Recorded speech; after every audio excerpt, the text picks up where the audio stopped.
Hi, hello, and welcome to the second week of World History 2.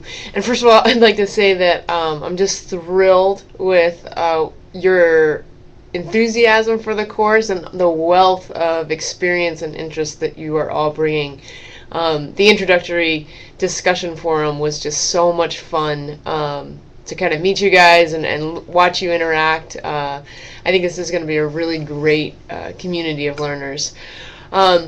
That said, I just want to kind of remind us that trying to look at World History 2 in 12 weeks is going to be a challenge. So I was trying to think about how I want to conceptualize this moving forward, and it truly is going to be in those overarching themes or patterns that we're going to notice, kind of track throughout the world, and then every so often post-hole down and really look at a concrete example.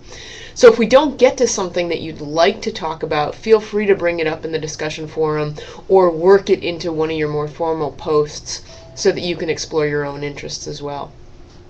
But this week we're looking at geography, which you know is one of my loves, and we are going to be looking at a video and then reading a little essay from Jared Diamond, who is a man who I've actually stalked before, trying to get his autograph after a lecture. And he is definitely a geographer who then applied his geographic insight into the flows of history. And Guns, Germs, and Steel is... A lot of people disagree with it and say it's oversimplifying a lot of things, but sometimes when you're taking a long view of history, that kind of helps to look for themes, although you don't want to do that all the time.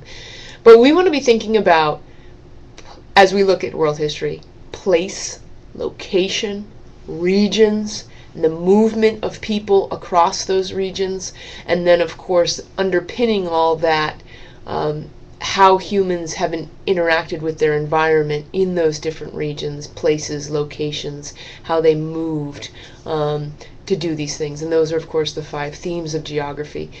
Those themes really do inform your understanding of why things happen. And I would only point to Portugal and say, how did this teeny tiny elbow of a country come to dominate world navigation right at the beginning of what we're calling modernity? And if you look at them, you say, here is a sliver about the size of New Jersey, not a lot of land, not a lot of natural resources. So in order to expand, in order to capitalize on what they can, they have to go out and find it because they don't have it at home. You can look at that pattern again when you think about the naval success of the Dutch and how they were able to go out and become a trading monopoly for so long. Also the British. You have small pieces of land, you don't have a lot at home, so you go out and try and find it. And they did very well at that because everybody else kind of had what they needed at home. And so that's, again, an oversimplification, but it helps to explain a lot of things in terms of how these teeny tiny countries become to dominate world trade and become high stakes holders in terms of colonies.